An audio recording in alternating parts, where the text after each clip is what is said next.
Hello friends. हिंदुओं को राम राम, मुसलमानों को सलाम। कभी सोचा है दोस्तों, जब तुम खुद से बात करते हो तो वो आवाज आखिर आती कहाँ से है, जो तुम्हें मोटिवेट करती है या कभी कभी क्रिटिसाइज करती है? वो आवाज जो तुम्हारे हर डिसीजन लेने से पहले तुमसे आर्गुमेंट करती है या कभी कभी तुम्हें अपने ओपिनियन देती है, उस आवाज को कहते हैं द इनर वॉइस। लेकिन सोचो, अगर एक दिन ये आवाज गायब हो जाए तो क्या होता? अगर तुम्हारे दिमाग में खाली साइलेंस होता, ना खुद से बातें, ना खुद से मोटिवेशन, ना खुद से गिल्ट, सिर्फ खामोशी। और आज हम एक्सप्लोर करेंगे the voice inside your head, what if you lost it, और बताएंगे कि ये सिर्फ एक इमेजिनेशन नहीं बल्कि साइंस और साइकोलॉजी दोनों का एक रियल फिनोमिनन है। लेकिन सबसे पहले इस आवाज को समझना जरूरी है। ये क्या है, कहाँ से आती है, और क्या ये सबके पास होती भी है या नहीं? सबसे पहले बात करते हैं कि ये इनर वॉइस होती क्या है।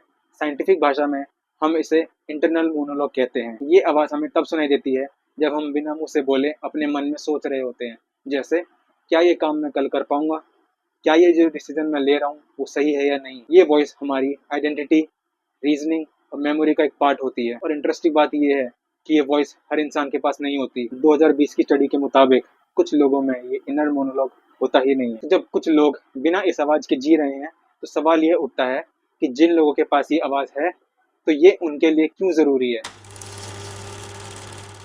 ये इनर वॉइस सिर्फ एक ड्रामा नहीं होती, ये एक कॉग्निटिव टूल होती है जो हमारे माइंड को ऑर्गेनाइज करने में हेल्प करती है। जब हम प्लान करते हैं या किसी सिचुएशन को एनालाइज करते हैं या सेल्फ कंट्रोल दिखाते हैं, ये सब में हमारी हेल्प करती है। सोचो, जब तुम फास्ट फूड देखकर अपने माइंड में कहते हो नहीं, मुझे अपने हेल्थ पर ध्यान देना है, तो ये आवाज तुम्हारी हेल्पर होती है। और ये आवाज हमारे इमोशनल रेगुलेशन का भी हिस्सा होती है। जब हमसे कोई गलती हो जाती है तो हम अपने माइंड में सोचते हैं ये हमने गलत किया, तो ये गिल्ट भी हमारी इनर वॉइस की वजह से आता है। और जब हम मोटिवेशनल स्पीच सुनते हैं और उसे रिपीट करते हैं तो ये भी हमारी इनर वॉइस का ही रोल होता है। मतलब बिना इस आवाज के हम इम्पल्सिव, कंफ्यूज्ड और इमोशनली अनस्टेबल हो सकते हैं।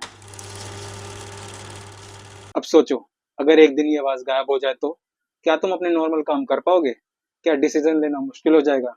और क्या तुम्हारे गिल्ट, मोटिवेशन, रीजनिंग सब कुछ डिसअपियर हो जाएगा? इसका जवाब कॉम्प्लिकेटेड है। जिन लोगों के पास ये नेचुरली वॉइस नहीं होती वो अपने विजुअल या इमोशनल थिंकिंग का यूज करते हैं। लेकिन किसी ट्रॉमा, ब्रेन इंजरी या न्यूरोलॉजिकल कंडीशन की वजह से आवाज चली जाए, ऐसे लोग ज्यादातर कंफ्यूज रहते हैं।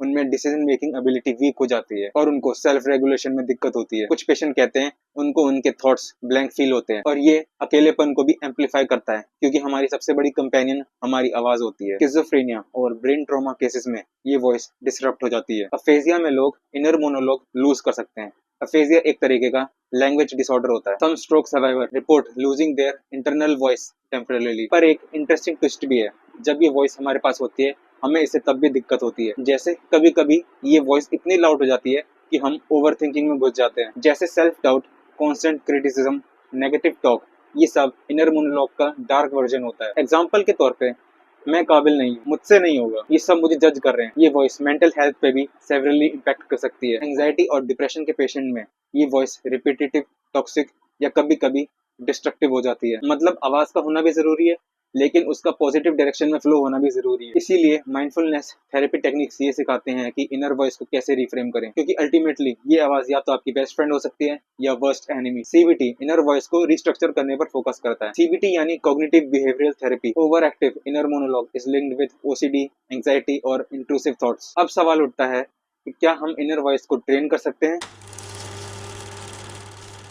जैसे हम मसल को ट्रेन करते हैं जिम में, वैसे ही माइंड को भी ट्रेन किया जा सकता है। जैसे positive self talk, meditation, journaling और विजुअलाइजेशन के जरिए ये सब टेक्निक्स इनर वॉइस को कंस्ट्रक्टिव बनाती है। और जब तुम खुद को कहते हो I am proud of you, try again, it's okay to fail, तब ये आवाज हमारी कोच बन जाती है। बहुत से सक्सेसफुल लोग अपनी इनर वॉइस को सुनते हैं अपनी सेल्फ मोटिवेशन और गोल सेटिंग के लिए। माइकल फेल्प्स और सेरेना विलियम्स दोनों ही सेल्फ टॉक टेक्निक का इस्तेमाल करते हैं अपनी परफॉर्मेंस के वक्त। और जब तुम अपने दिमाग पर कंट्रोल ले लेते हो तो दुनिया की कोई सी भी नॉइस तुम्हें डिस्टर्ब नहीं कर सकती। तो अगली बार तुम्हारे दिमाग में आवाज आए तो उसे इग्नोर मत करो, उसे अंडरस्टैंड करो, उसे शेप करो, क्योंकि वो आवाज तुम्हारी सुपर पावर हो सकती है। स्टडीज बताती है कि खुद से बात करना हमारे इमोशनल कंट्रोल को बढ़ाता है। मेडिटेशन हमारी सेल्फ अवेयरनेस को बढ़ाता है, जैसे एबिलिटी टू टॉक और रीडायरेक्ट इनर थॉट्स। जब तुम इस आवाज को कंट्रोल करते हो तब तुम खुद अपनी लाइफ के डायरेक्टर बन जाते हो। तो चलो एंड में एक बार फिर सोचते हैं ये आवाज तुम्हारे लिए क्या मायने रखती है। जिंदगी में बाहर की आवाजों से अक्सर हम डिस्ट्रैक्ट हो जाते हैं, लेकिन असली गेम अंदर चल रहा होता है। जो आवाज तुम दिन भर सुन रहे होते हो